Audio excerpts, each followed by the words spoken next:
திமுக கூட்டணி சார்பில் வடசென்னை மக்களவை தொகுதியின் வேட்பாளராக அறிவிக்கப்பட்டிருக்கக்கூடிய திரு கலாநிதி வீராசாமி அவர்கள் நம்மிடையே இருக்கிறார். அவரிடம் அந்த தொகுதி குறித்தும் இந்த தேர்தலில் என்னென்ன விஷயங்களை முன்வைத்து பிரச்சாரம் மேற்கொள்ளவிருக்கிறார் என்பது குறித்தும் பேசலாம். சார் வணக்கம். சார், வடசென்னை தொகுதியில் திமுக சார்பாக வேட்பாளராக அறிவிக்கப்பட்டிருக்கீங்க.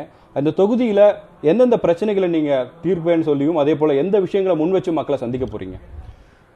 முதலில் இந்த தேர்தலில் போட்டியிடுவதற்கு வாய்ப்பளித்த எங்கள் கழக தலைவர் அவர்களுக்கு எனது நன்றியை தெரிவித்துக் கொள்ள விரும்புகிறேன்.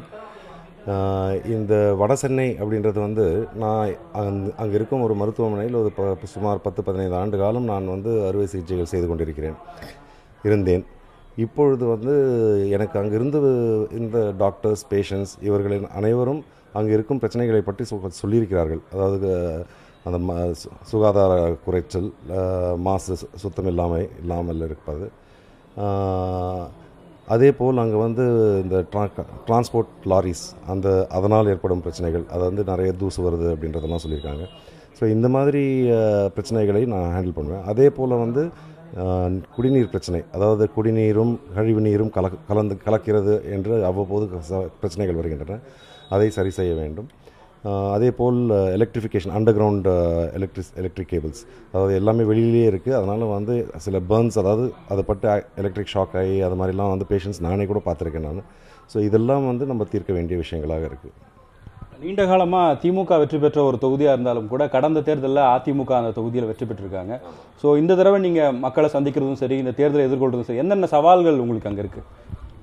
இல்லை, அதாவது நீங்கள் வடசென்னை பார்த்தீங்கன்னா எப்பயுமே அது திராவிட முன்னேற்ற கழகத்தின் கோட்டை. இதுவரை அங்கே அதிமுக எப்பொழுதுமே வென்றதில்லை. இதுதான் முதல் முறை சென்ற பாராளுமன்ற தேர்தலில் அவர்கள் வென்றார்கள். அதற்கு காரணம் கூட மாநில அளவிலும் மத்திய அளவிலும் ஒரு பொய் பிரச்சாரத்தை செய்து திமுகவின் மீது அபாண்டமான ஒரு குற்றங்களை சுமத்தி தமிழகம் முழுவதும் ஒரு திராவிட முன்னேற்ற கழகத்தை ஒரு கெட்ட பெயரை உருவாக்கி, அது உருவாக்கப்பட்ட விஷயம். இந்த முறை மக்கள் உண்மையை உணர்ந்திருக்கிறார்கள். அதுபோக இப்பொழுது இருக்கும் பாரதிய ஜனதா கட்சியும் அதிமுக கட்சியின் மீதும் மிகுந்த கொந்தளிப்பில் இருக்கிறார்கள்.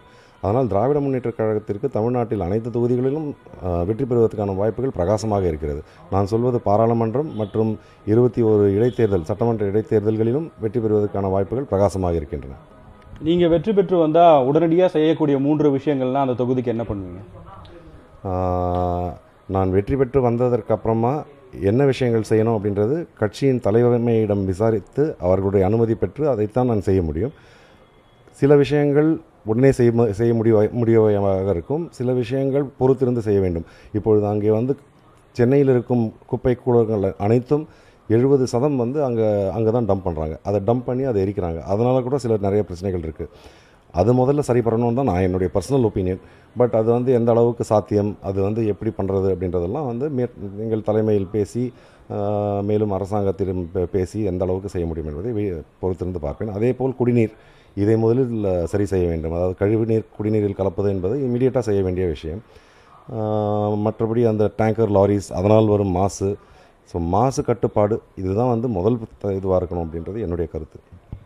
நீங்கள் நீண்ட காலமாக தலைவர் கலைஞரை பார்த்துருப்பீங்க. இருந்தாலும் நீங்கள் முதல் முறையாக தேர்தல் அரசியலுக்கு வரும்போது அவர் களத்தில் இல்லாத ஒரு சூழல், இது எப்படி பார்க்குறீங்க? இது எந்த அளவுக்கு நீங்கள் அவரை மிஸ் பண்ணுறீங்க? அதாவது தலைவர் கலைஞரை போல் ஒரு உயர்ந்த மனிதரை என் வாழ்நாளில் பார்த்ததில்லை. இதுமேல் பார்ப்போமா என்பது தெரியவில்லை. அவர் இல்லாத இடத்தை ஆனால் எங்கள் தலைவர் சிறப்பாக நிரப்புகிறார். அவரே தலைவர் கலைஞர் அவர்களே எங்கள் தளபதியை பற்றி அவருடைய ஸ்ட்ரென்த் அப்படின்றது என்னென்னு கேட்டால் அது அவருடைய உழைப்புன்னு சொல்வார்.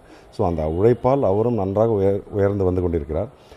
அவர் இல்லாத தேர்தல் அப்படின்றது எனக்கு என்னவோ, அவர் கடைசி ஒரு வருடம் வீட்டிலேயே இருந்தார், இல்லை மருத்துவமனையில் இருந்தார். எங்களுக்கு இன்னும் கூட அவர் இல்லை என்ற எண்ணம் இல்லை. எங்களுக்கு இன்னும் கூட அவர் அங்கே கோபாலபுரத்தில் இருக்கிறார் அண்ட் அவர் உடல் நலம் இல்லாமல் இருக்கிறார் என்ற நினைப்பில் தான் நான் இருந்து கொண்டிருக்கிறேன். காவேரி செய்திகளுக்காக ஒளிப்பதிவாளர் மோகன கார்த்திகுடன் ஜெயச்சந்திரன். உண்மை செய்திகளை உங்கள் கண்முன் கொண்டு வரும் காவிரி நியூஸின் யூடியூப் சேனலை சப்ஸ்கிரைப் செய்யுங்கள். நொடிக்கு நொடி நாட்டு நடப்புகளை தெரிந்து கொள்ள kaverinews.tv, Facebook, Instagram, Twitter போன்ற சமூக வலைதள பக்கங்களோடு எப்போதும் இணைந்திருங்கள்.